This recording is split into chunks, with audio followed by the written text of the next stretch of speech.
Hi everybody, long time no see. I am back recording on my phone as always. I could not resist the urge to record this video. This is going to be another sewing video. I hope you enjoyed the last one. I'm going to be graduating from Georgia Tech in May, so I'm making my graduation dress. This will be the second thing that I've made this year so far. I also made my dress for the Onyx Ball. I will insert a picture here for you all to visualize that. I want to document the process of me making my graduation dress, and I hope you guys will join me for the ride. I've got a lot to do and very little time to figure it out because I want it done by the time I take my graduation photos, which, if all goes well, will be next weekend over spring break. This is the fabric that I got. It's off-white. It's not stark white. I am not the biggest fan of pure white clothes, but this is the fabric. It is a little wrinkled right now because I pre-washed it. It literally just finished drying. I still need to press it, but I have to leave for a Black Women Support Group meeting, so this will probably get done over the weekend, and then we'll start patterning and sewing and cutting and everything. So this is the fabric I'm working with. I cannot remember for the life of me if I discussed what all I have here. I have 1 yard of a lace, which we'll see what I do with that in a minute. Well, not in a minute, maybe like in a couple clips probably.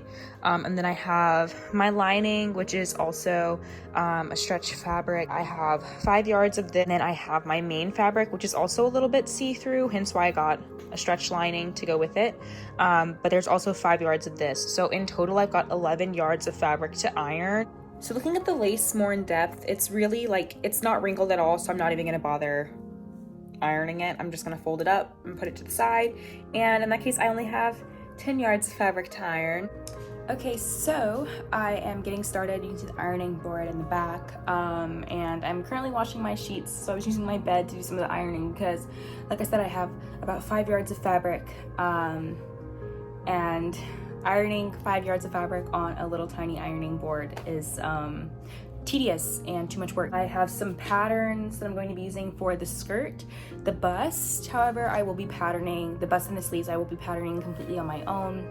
I am planning to alter these skirt patterns a little bit because it needs to, the dress, because the dress needs to be able to fit underneath my gown. So it'll probably hit about mid-calf length, most likely. The pattern that I'm basing the skirt off of is from Transformations by Tracy. I will link her video down below so you guys can get access to that pattern if it's something that you really want to make. But like I said, I am just using this as a base, and I am going to be altering it a little bit. Using this pattern as a base because I already have it in my phone is just easier than completely drafting a pattern from scratch. Also because I have so little time to do this, because I need to get it done by Wednesday. And I've been kind of lollygagging and doing a lot of thinking inside of my head as to what I'm going to do. So that's where we're at. We're gonna start cutting fabric today. Forgive the outfit change. I'm in a comfy now. I'm trying to figure out what it is exactly that I want to do with the dress. The design that I'm focusing on, and I'll insert it somewhere over here, but I originally had 4 different designs for my graduation dress, and I'm pretty much decided to go with the 4th one, but instead of it being purple, I've decided to make it white.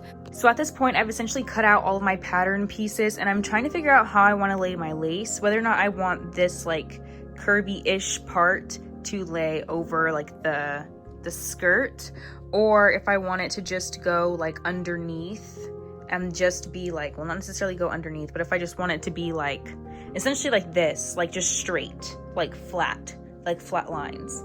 And I'm not really sure how I want it to be. I'm gonna get some opinions and we'll see what I end up doing. I'm finally sewing and my fabric keeps getting sucked into the sewing machine, which is an issue that I always end up having whenever I'm using stretch fabric. So I'm gonna try to use a tearaway stabilizer and just attach it to the places where I need to make seams.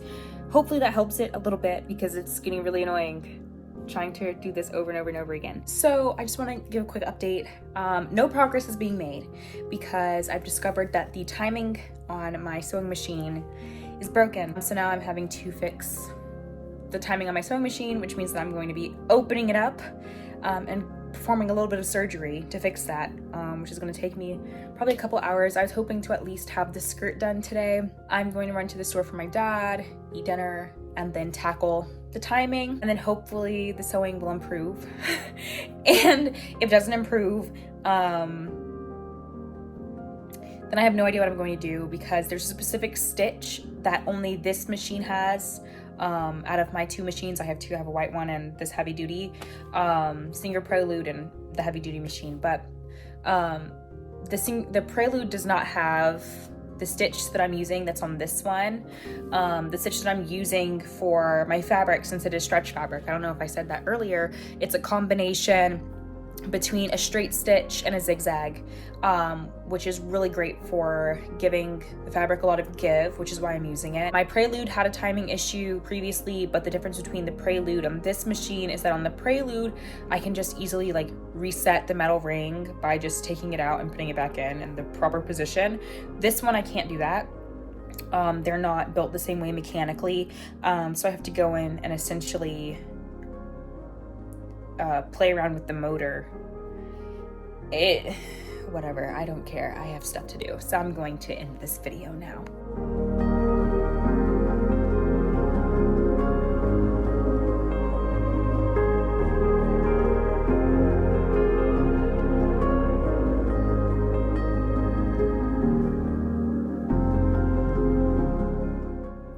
So we're back with more updates. It's super late now, but basically I fixed the timing and the thread was still getting caught somewhere. So I checked and it turned out to be my bobbin casing had like an indent on the bottom of it right here on this little piece. The thread was getting stuck on and that was causing it to break and snap a lot. I'm on a deadline for trying to finish this dress. And they don't sell these, the bobbin casings, they don't sell them in store at all. I could get it at Walmart because I'm trying to avoid Amazon, you know, boycotting and all, but they don't have these in store, not even at Joann's, at least from what I could see. And my Joann's is always very, very low stock for anything. So, you know, they have them at Walmart, but they're online and you have to order them, and that's going to be 6 days. I don't have 6 days. So my dad just, you know, heated up a flathead and basically melted the plastic on this so that way it would get rid of the bottom. I am a little bit worried about there being burrs now. It feels smooth, but again, like that's smooth to my finger, not necessarily smooth to the thread, which has a mind of its own. So, you know, I'm gonna put it in there, test it out, and hope that it doesn't keep getting caught. So at this point, I'll show you guys what I'm doing. So essentially this piece I have loose just so I can take this in and out if I need it. But essentially we're hoping that it doesn't get caught underneath this and that the thread will essentially come all the way out. And then I'll test it with an actual bobbin thread and see if it'll pick it up. In the past, I guess, the way I should have known that this was probably also an issue aside from the timing is that it was taking more than one round with turning my side knob, which is how you can manually turn your needle. It was taking me more than one round to pull the bobbin thread out, so I think that should have been a huge indicator already, but we're gonna go ahead, test this out, and we're gonna see if she's still getting stuck. It seems like it's doing what it needs to do now, so we're gonna try to sew again. For all I know, I may not even need stabilization anymore, but I'm going to keep it on there solely for the purpose of the fact that I believe I need it. And I don't want to take any chances with, you know, my fabric getting sucked into the machine again. So we're going to try to sew again now.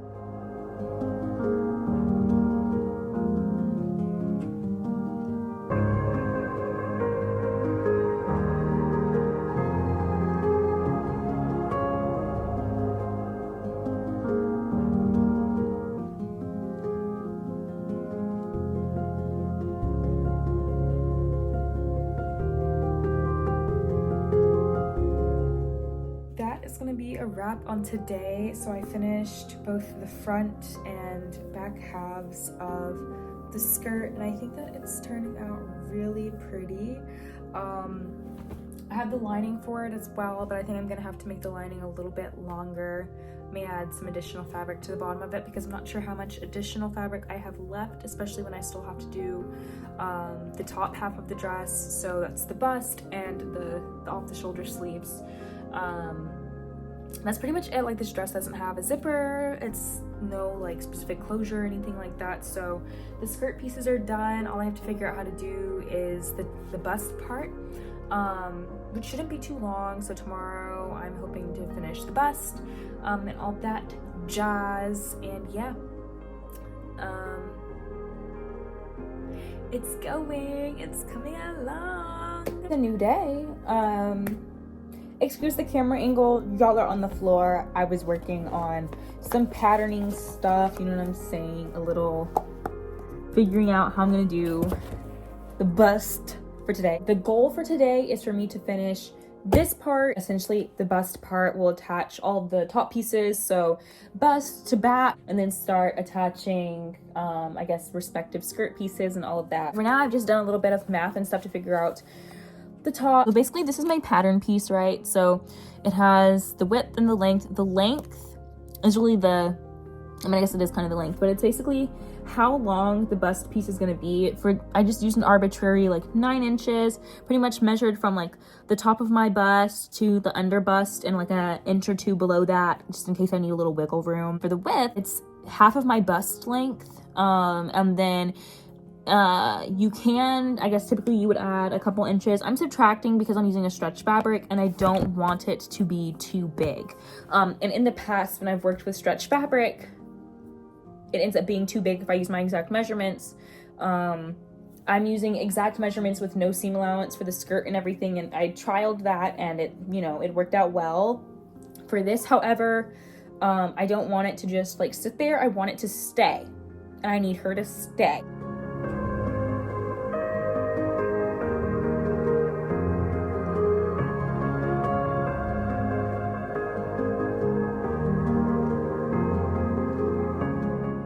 To give a small update for how the top is looking. This is how it is right now, and I think that it looks good. I'm pretty happy with it. Only thing is, it's a little bit loose, so I think that the easiest way for me to fix that, the looseness per se, is just tightening up this.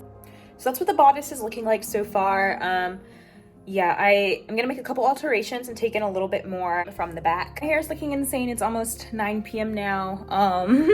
Compared to earlier when I started making videos, it was maybe like 4.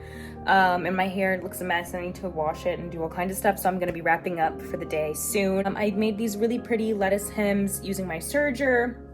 And I'm just gonna attach this to the bodice. And then sew over the cups and also the parts that overlay on the cups for the sleeves. And then yeah, that should be the end of the bodice. It should be good. So I finished the dress. I decided to do away with the straps, and I wanted to show you guys exactly what it was that I had done to finish it off. So I lettuce hemmed the bottom of the I guess skirt of the dress using my serger, and then I also serged the bottom of my lining, not with the lettuce hem, just with a straight hem, also with my serger. And then I finished the back of my dress, the top half. It ended up being a lettuce hem, even though I didn't stretch I didn't stretch the fabric, but I guess it's fine because it straightens out when I put it on. But essentially that is this dress all finished, and I will hang it up and show it to you guys.